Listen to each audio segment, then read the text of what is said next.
Հայաստանի Հանրապետությունում մարդը բարձրագույն արժեք է։ Յուրաքանչյուր անձի իրավունքները պետք է պաշտպանվեն և խախտված իրավունքները պետք է վերականգնվեն առանց խտրականության։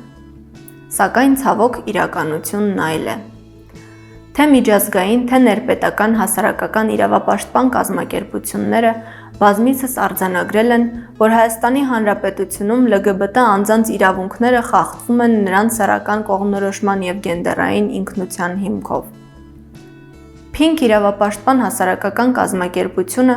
յուրաքանչյուր տարի հրապարակում է զեկույց, որում ներկայացվում են LGBT անձանց իրավունքների իրավիճակի վերաբերյալ տեղեկություններ։ 2019 թվականի զեկույցը բաղկացած է 3 հիմնական մասերից։ Առաջին մասում ներկայացված են LGBT անձանց իրավունքների խախտումները։ Երկրորդ մասում ներկայացված են պետական պաշտոնյաների հնչեցրած գնահատականները LGBT անձանց նկատմամբ, ինչպես նաև խտրականություն պարունակող օրենսդրական նախաձեռնությունները։ Երրորդ մասում ներկայացված են մեր առաջարկները պետական մարմիններին և զանգվածային լրատվության միջոցներին քայլեր ձեռնարկելու, որպեսզի այդ իրավախախտումները նվազեն։ 2019 թվականի ընթացքում Փինք իրավապաշտպան հասարակական կազմակերպությունը արձանագրել է սեռական կողմնորոշման և գենդերային ինքնության հիմքով խտրականությամբ զուգորդված 37 իրավախախտում։ Այդ իրավախախտումները բազմոլորտ են։ Խախտվել են անձանց անձնական կյանքի գաղտնիության, ֆիզիկական և հոգեբանական անձեռնմխելիության, աշխատանքի և մի շարք այլ իրավունքներ։ LGBT անձինք խուսափում են դիմել իրավապահ մարմիններին, քանի որ կարծում են, որ իրավապահ մարմինները բավարար ջանքեր չեն գործադրում նրանց խախտված իրավունքները վերականգնելու ուղղությամբ։ Բացի այդ, մեծ է ռիսկը, որ հենց իրավապահ մարմիններին դիմելու արդյունքում կարող է բացահայտվել նրանց սեռական կողմնորոշումը և գենդերային ինքնությունը, ինչը հետագայում կարող է հանգեցնել նրանց կյանքի և առողջության պահպանման իրավունքների խախտման։ Իրավապահ մարմիններին ներկայացրած 18 դիմումներից միայն 5-ով է քրեական գործ հարուցվել։ Մյուս դեպքերում դիմումներին ընթացք չի տրվել, քրեական գործի հարուցումը մերժվել է կամ տուժողները հետ են վերցրել իրենց դիմումը, կամ պարզվել է, որ հանցակազմ առկա չէ։ Հարուցված քրեական գործերից և որևէ մեկով քննության առարկա չի դարձվել հանցագործության շարժառիթը, այն է հանցագործությունը սեռական կողմնորոշման և գենդերային ինքնության հիմքով խտրականությամբ կատարված լինելը։ Երբ որոշակի խումբ անձանց իրավունքների խախտումները ոչ թե տեղային, այլ համընդհանուր բնույթ են կրում, ինչպես LGBT անձանց նկատմամբ նրանց սեռական կողմնորոշման և գենդերային ինքնության զուգորդված իրավախախտումները,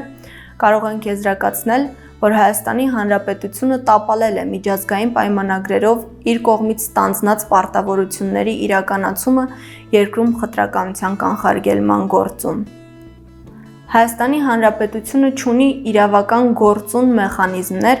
ապահովելու LGBT անձանց իրավունքների իրացումը առանց որևէ խտրականության։ Այս առումով Հայաստանի Հանրապետությանը առաջարկում ենք ուսումնասիրել միջազգային փորձը խտրականության կանխարգելման ոլորտում, ներդնել և տեղայնացնել հաջողված իրավական մեխանիզմները։ Առաջարկում ենք նաև այս գործընթացում համագործակցել ոլորտում գործունեություն իրականացնող հասարակական կազմակերպությունների հետ, որպեսզի փոփոխություններն ավելի հաջողված իրականացվեն։ LGBT անձանց թիրախավորումը և տարբեր տեսակի հարձակումները տեղի են ունենում ոչ միայն մասնավոր մակարդակում, այլ նաև հանրային դաշտում, ընդհուպ մինչև պետական այրեր և պետական մարմինների տարբեր օղակներ։ Քաղաքական որոշակի շարժառիթներ հետապնդող և քաղաքական նպատակներից ելնելով LGBT անձանց վերաբերող թեմաների շահարկումները,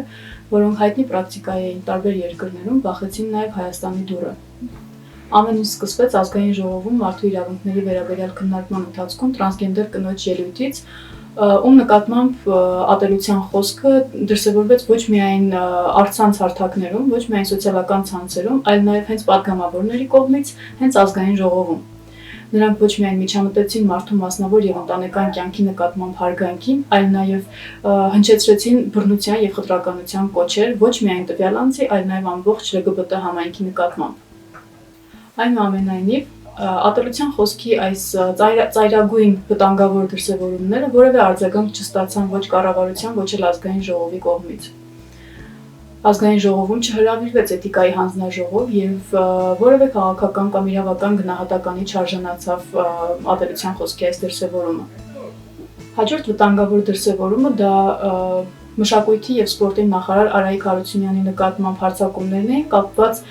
տրանսգենդեր Մել Դալուզյանի վերաբերյալ ֆիլմի նկարահանման ֆինանսավորման հետ։ Այս երկու իրադարձություններից հետո որոշակի հոմոֆոբ խմբեր սկսեցին բողոքի միջոցառումներ իրականացնել Մշակույթի եւ սպորտի նախարարության շենքի մոտ, ինչպես նաեւ ազգային ժողովի մոտ։ Բողոքի այս միջոցառումների ընթացքում տարբեր տեսակի ատելության խոսքեր եւ անհանդուրժողականություններ սերմանվում բողոքի մասնակիցների եւ կազմակերպիչների կողմից։ Իրավիճակին ի վերջո անդրադարձավ Հայաստանի Հանրապետության վարչապետ Նիկոլ Փաշինյանը, ով փաստացի դատապարտեց որևէ տեսակի բռնությունը եւ խտրականությունը որևէ անձի նկատմամբ կապված իր սոցիալական կամ անձնական հատկանիշների հետ։ Նա մասնավորապես հիշեցրեց Հայաստանի բարոյհոգեբանական դիմանկարը եւ այնտեղ մարդու իրավունքների դերը որպես բարձրագույն արժեք։ Տարբեր հարթակներում ատելության խոսքի տարածումը նաև պայմանավորված էր որոշակի սուտ լուրերի տարածմամբ,